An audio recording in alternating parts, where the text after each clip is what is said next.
If the world were like a Sleep Number mattress, everything would adapt for your comfort. Because as your life changes and your body changes, Sleep Number mattresses adapt and shift to give you personalized comfort night after night. And now everything's on sale during our Memorial Day event. Save up to $1,200 on mattresses for a limited time. To experience a whole new world of comfort, visit a Sleep Number store or go to sleepnumber.com. Sleep Number, to a good life sleep. It's time for the Larry H. Miller Utah Summer Games at Southern Utah University in Cedar City. Register today to participate in the 40th anniversary season of a Utah sports tradition at utahsummergames.org. Participate in over 50 sports around the state. Then plan to join the opening ceremonies Friday, June 5th, presented by State Bank of Southern Utah. Register today to participate in the 40th anniversary season of the Larry H. Miller Utah Summer Games. It's time to get your morning started with the news you need to know. News update. This is what's trending with DJ and PK. Hashtag NBA. Cade against Strus on the right wing. Cade to the basket, jumps it off for JD, another jam! Yes, baby. And that combination has been so good for so long for the Pistons. Check the other way, 3-on-2 off the left side to McCain. Left corner Mitchell. Up the sideline, McCain open. Left wing three on the way. Splash City. Cha-ching, Thunder Money Belt. Loud City loves it. Thunder by 19. Pulling away. And the Oklahoma City Thunder pull away and win 108-90. They rout the Lakers. LeBron James had a solid stat line, but the Thunder making it hard on everybody else, PK. That was not the kind of shooting night that they need out of Austin Reeves. I don't think it would have been enough even if he was good, but he did not shoot the ball well. Nah, he sucked.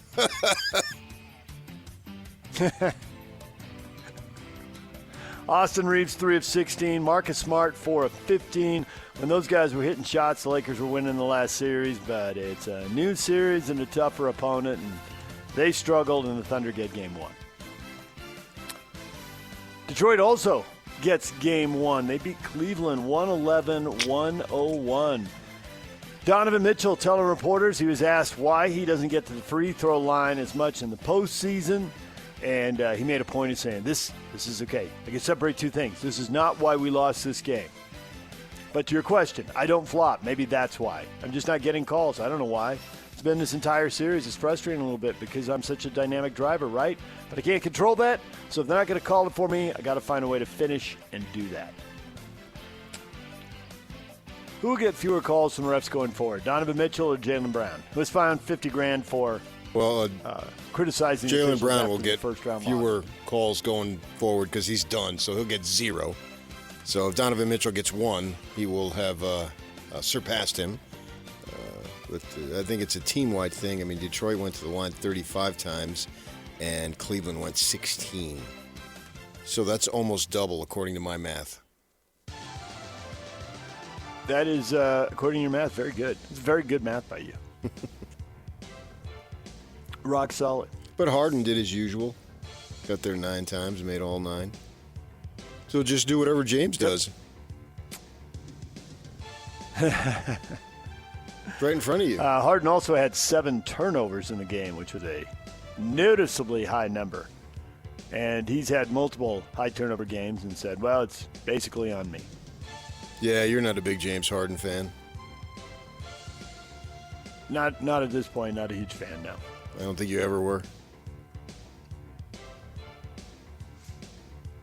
Tonight, Sixers and the Knicks. New York won game 1 in a blowout. We had Brian Geltziler on. We played that interview earlier this morning. And he made the point the Sixers were gassed coming off an emotional Game 7 in Boston and believes that Game 2 will be very different. The Knicks, who've had 3 massive blowouts in a row, should be in for a competitive game. If not, possibly even a defeat. So not just a blowout, but a massive blowout, huh? A massive blowout. Man. Yeah, I think 20 points is a blowout, so that was 39. Yeah, I had to give that a qualifier. Massive. Obviously. Humongous. Timberwolves and Spurs are the other games. Sixers and Knicks at 5. Timberwolves and Spurs at 7:30. Both those games are on ESPN. So, DJ and PK. Hashtag NFL. Yeah, I would say probably, if I'm being honest, probably like sometime during the season. Things ain't work out how, I was expecting it to, and that's all right.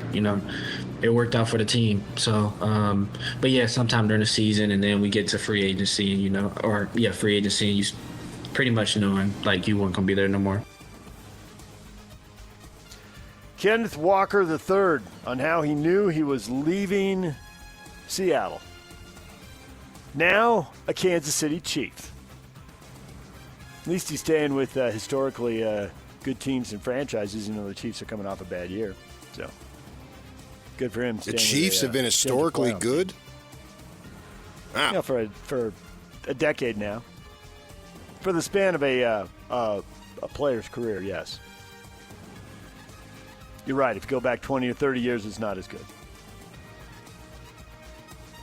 NFL's on the cusp of ratifying a new CBA with the NFL Referees Association as the two sides are set to avoid a lockout that could have impacted games this fall. So you have to boo the regular refs instead of booing the backup refs, the scabs. Does anybody have any idea who they would be, the regular refs versus the backup refs? We recognize a few of the referees who call the if they're on camera and their voice, you recognize, I know that one. But, no, I think largely with 7 per game, I bet if you recognize 2 of them, that would be a lot for most fans. Ever since my guy Eddie retired, I couldn't name you one ref. Don't we have one of Eddie's sons? Eddie Hockley. You mean Eddie? I think one of Eddie's sons is a referee now. Bobby? I don't remember what his name is, but...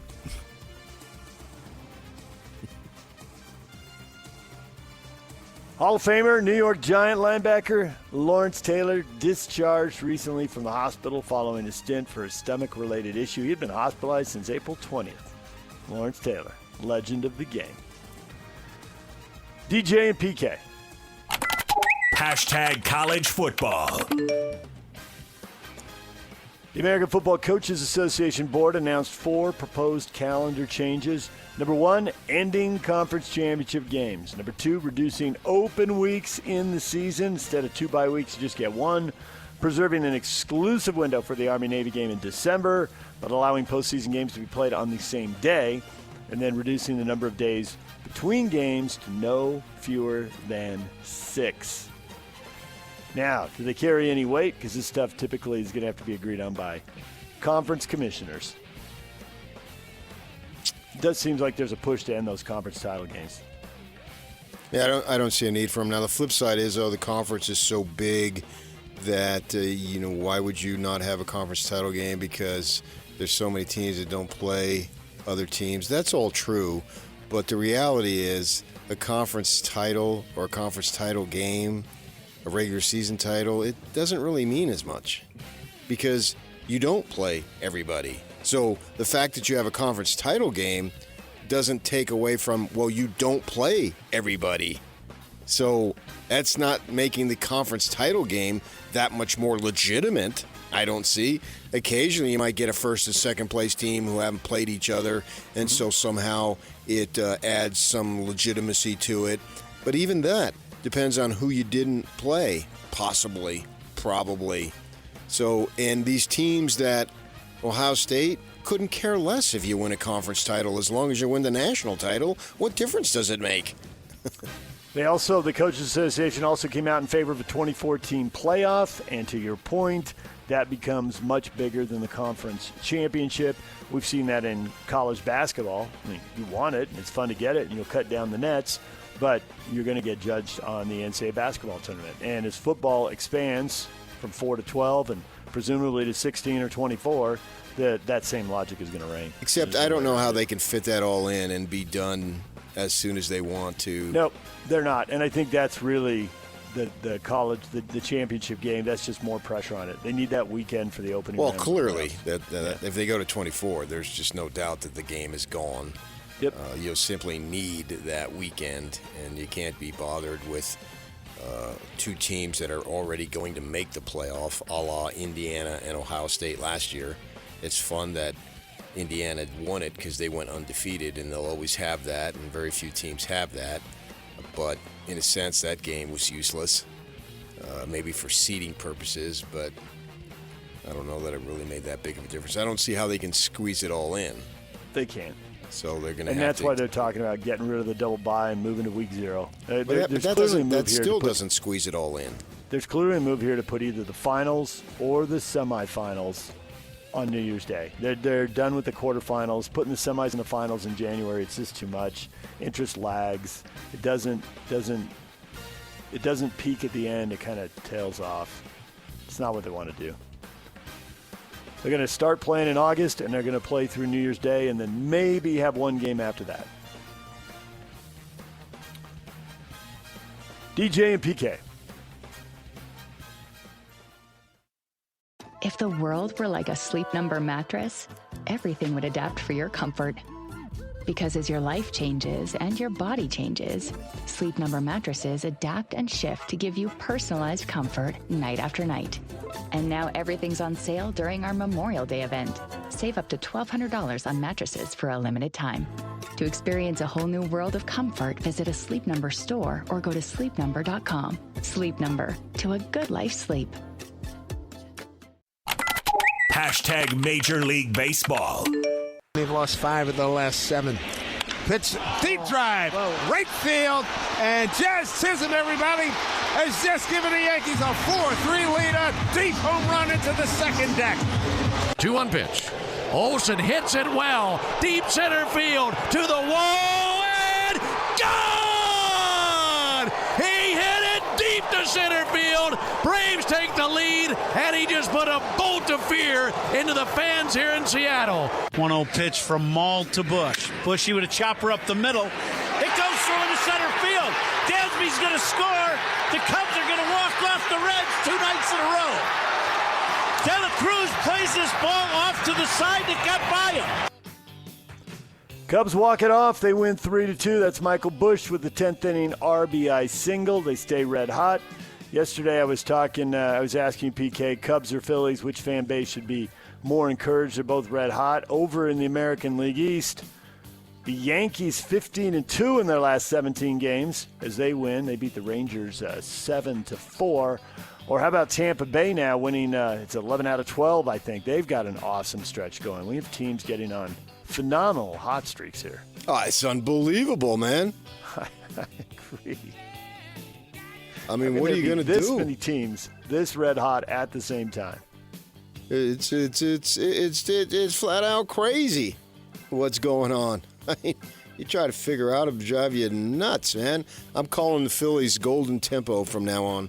They're coming from last place. My Kentucky Derby, if you already forgot that was the name of the winner.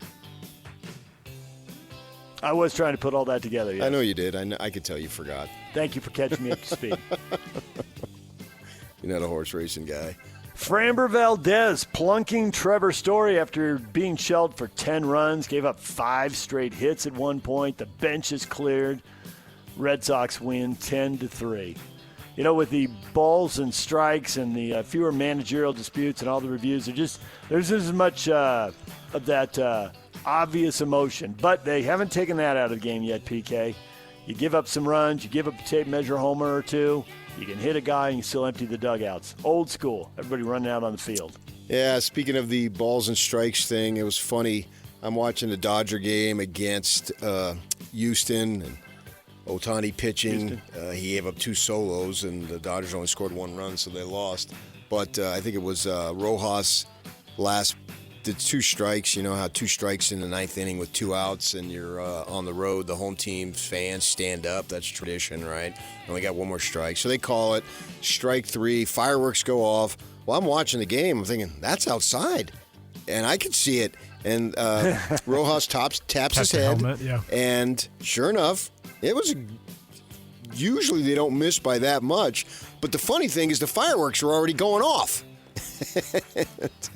Oops. Now what do you do? Right. And it was clear I'm watching the game, and I got a big screen, so I can really tell. And sure enough, it went, and they had to. Now, he ended up grounding out, so it didn't really matter that much. But it was funny. Did they have more fireworks, or was that it? I think that was it. Fireworks? I think that was it. I think after the ground out, I turned over to the Diamondback game and was checking in on the NBA too. But it was just funny that the fireworks, because they call them out, and the big production on the strike three. But the funny thing is, and I can't remember who the pitcher was. I think it was King was his name. He stood there because I think he knew that wasn't a strike. But I'm going to probably tell him, hey, wait, see if there's an appeal first, and then light up the fireworks. Won't be so quick on the trigger finger there, big guy. Well, it's probably the first time it's happened. Yeah, probably. Yeah. The Salt Lake Bees open their series in Oklahoma City tonight. They've split the last 3 series. They're playing the Dodgers AAA affiliate tonight. I thought they were there last night. Dodgers bring in all-stars. Is there anything tougher than being in the Dodgers farm system? I thought they were there last night. In fact, I'm positive they were there last night because I was listening to Tony. Oh, today's Wednesday. Yeah, they were. And he was talking about how it was a big Cinco de Mayo day, and they had all these celebrations planned in Oklahoma City. They have a nice ballpark. It's called the Brickyard. It's just not just adjacent downtown. It'd be like the Delta Center to our Temple Square. Yeah, they beat the Comets 9-7, and they're back in action this morning, 10 a.m. Yeah. Early game. And he was saying that it was a miserable night, windy, cold, so they had all these big things planned, and it wasn't attended very well. Plus, 3 blocks away, Oklahoma City's Thunder were playing the Lakers. There'd be that. That'd be kind of a big deal, wouldn't it? Yeah. And then the weather must have sucked, according to Tony. I was listening to it for a bit.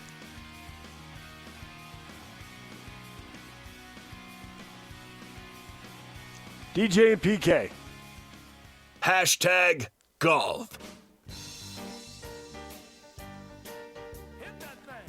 Well, if Live Golf can't survive beyond this season, and Saudi Arabia's public investment fund says is going to stop writing checks here, 2-time major champion Bryson DeChambeau said he's prepared to grow his YouTube channel and play in tournaments that want him versus having to jump through hoops to return to the PGA Tour.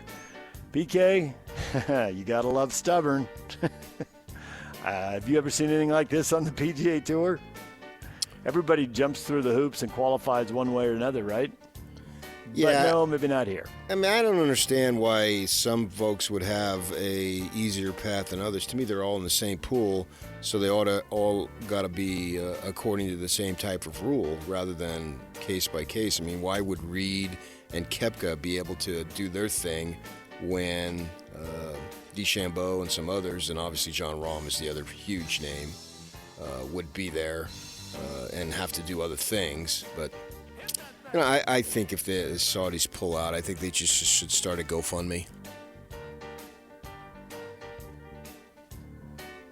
That'd do it. I mean, they already got $1 million, so how much more do you need? His YouTube channel is pretty good. He's done some cool stuff, but it's not tournament golf. I don't see how that No, can I be think satisfying. it's not a long-term solution. It's a short-term.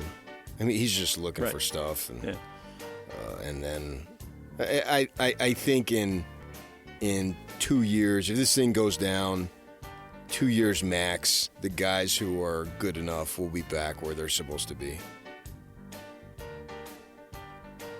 DJ and PK. Hashtag NHL. Landeskog in the corner. Now it's Kadri again all the way through. McKinnon! He scores! The Mac attack is back, Jack! The second power play goal of the game for the Avalanche. Colorado Avalanche wasn't 9 goals, but 5 was good enough. They're still scoring in bunches. They beat Minnesota 5-2. They're up 2-0. They have opened the playoffs with 6 straight wins. They're the top seed in the West, and they are looking like it in the postseason. Another dominating performance from them. I think that's good for the game. Have a big dog to shoot at. Have someone to get all fired up about. Have the regular season have meaning. If you were the best, have it be something that, okay, we played all these games, all these months, translates. And this is the best team, certainly on this side of the country, we'll see, and then go accordingly. So it puts some meat and some juice into the regular season, that it actually, you can figure out how good you are and not have it be more random or fluky bounces and angles and rebounds and all these types of things are ending up making the difference. Because then if it's happenstance, the more happenstance, now for the team that is taking advantage of the happenstance, I get it, it's awesome. But I think for the rest of us, it's something that, well, wait a second here. Why should I pay attention in February if this is what's going to happen in May and June? Montreal and Buffalo, game 1 tonight at 5 o'clock. Anaheim and Vegas at 7:30. Vegas won game 1. That'll be game 2 in that series. Both those games are on TNT and True TV tonight. And to your point about we're not going to pay much attention to the NBA draft lottery once the Jazz are out of it. It's just a big story in the handful of cities where those teams are vying for the top pick. Well, the NHL draft lottery is a great example. We were paying attention to it a year ago, and we paid no attention. It was last night. Toronto gets the top pick and the right to take the top prospect, Gavin McKenna. Yeah. And we all kind of shrug and move on because the Mammoth are in the playoffs for now and hopefully for the foreseeable. Well, yeah, and the management spoke yesterday. I listened to most of it, and I think they spoke. I think the Armstrongs went for 20-something, and Bear went for 30. We ran all of that this morning. Yaka post that first hour. You can listen to it wherever you get your podcasts. And Bill came away clearly impressed with the Mammoth Zamboni. Oh, I mean, that's kind of silly. I know. I was interested in to hear what he had to say about the team and what he's going to do at the cap room. Well, and 7 prospects that they really like. Yep. That's what caught my ear. The 7 prospects, and what do you do with them? Do you hold on to all of them? How many roster spots? Do they need? Do you trade them? I mean, so much that will decide what they do and all these options that they have. It's going to be fascinating, and you can look at Josh Doan. Well, did they really get equal value, Pacherka, on that? You don't want to just judge it solely on 1 year, and it won't be judged solely on 1 year. It'll be judged by several years as Doan continues to progress, and we'll see how that plays out. And you don't want to give up somebody young for a short-termer. I mean, I think the all-timer, we see this in baseball. The Tigers gave up on John Smoltz for Doyle Alexander, and John Smoltz, he's the only 2-time Hall of Famer in my mind. He would have made it as a starting pitcher, and he made it as a reliever when he had the arm issues, and they changed. And so you don't want to trade a Hall of Famer for some short term unless you win it all. Now, if you win it all, you got me there.